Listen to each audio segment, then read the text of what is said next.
Right, okay, extraction. So the basic rules are, we need to get what we call CO2 levels below 2,500 parts per million.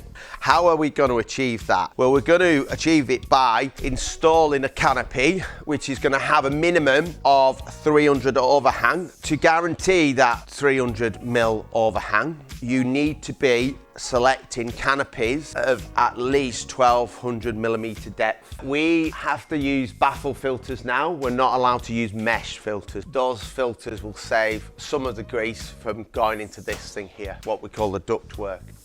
So we're moving air out of this room now. We also want to bring air back into the kitchen. This is what we call replacement air.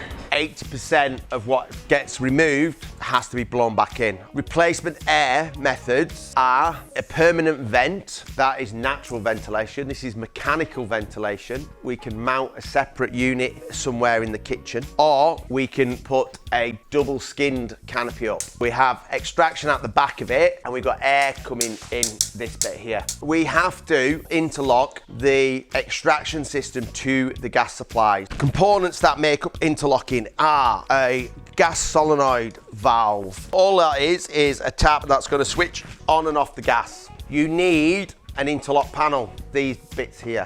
The other one is a pressure switch system. We can put pressure switches in the ductwork. Commercial kitchens need to have extraction in them.